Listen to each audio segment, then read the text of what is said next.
Made in Hollywood. A classic comic book duo is finally making their big screen debut in the Marvel Cinematic Universe. In Man and The Wasp, Paul Rudd and Evangeline Lilly begrudgingly team up in order to save their families, the world, and each other.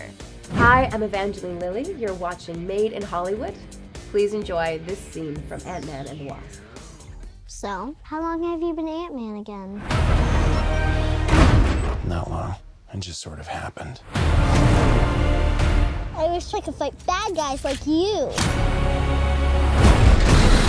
I seem to mess it up almost every time.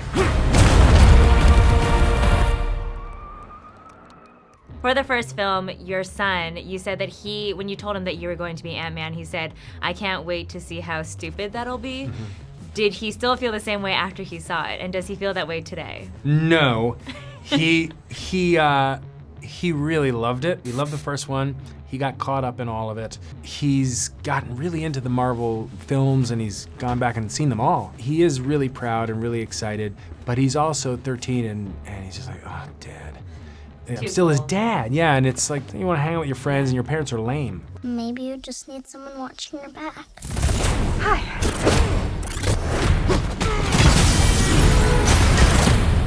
Like a partner.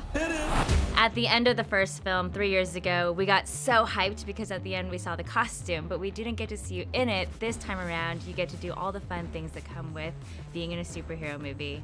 How was it putting on the suit for the first time? It was wonderful, and of course I don't put on the suit that you see at the end of the movie because that was an old prototype for my mama. So Hank and Hope end up revamping it and creating something much more modern. Dr. Pym, I actually heard what happened to you. You opened up the quantum realm. That's when this crazy creepy ghost who like walks through walls and stuff. Stole your peg. 3 years ago was the first one. Back then you said that it was finally a movie that your kids could be excited about. How do they feel now about the second one? They feel at home. I mean, it's a nice group. Paul Rudd, Evangeline Lilly have been so sweet to them, and when they come down and to visit, it's a set that they love.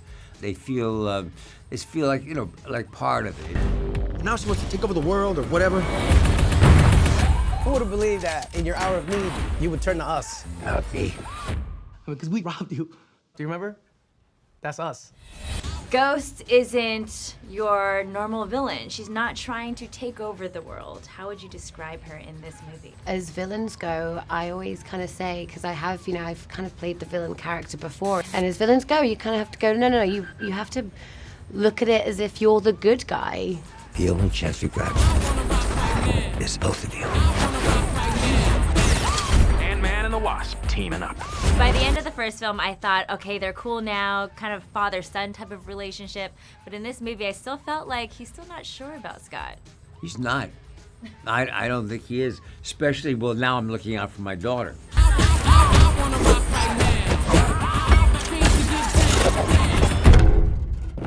She seems more intense. I'm so blown away by these shots where you go from regular size to giant to ant size to awkward toddler is what I'm calling it.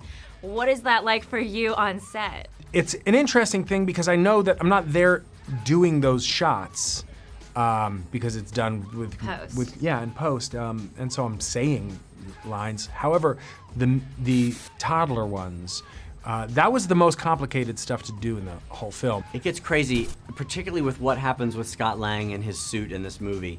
Keeping track of the different sizes and how you shoot that. And there's a lot of keeping tracking. There's a lot of people, you know, who are measuring and okay, if he's 25 feet in this one and now he's 85 feet and remembering all the scale and size. It's crazy. It's like math class. There's moments where you're filming on a green screen and you're looking at a big giant pink cross and you're going, I wonder how this is actually going to look. And then you go, oh wow, that's what it was. That was great. Tell me you were filming. And how did it feel moving around in the suit? Do you have different versions, like one that looks really good and then one that you can actually like kick ass?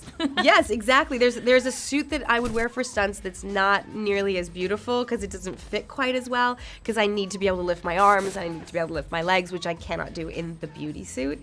And then I had a sitting suit. You go low, I'll go high. I have wings. Why would I go low?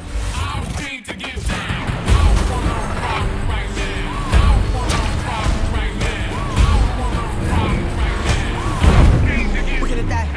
I don't wanna die. We didn't die. In the first film, when you watched the premiere, was there a joke that maybe you thought was really funny and then no one laughed? No.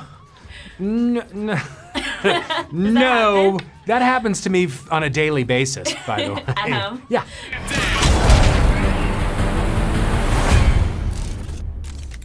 What'd I miss?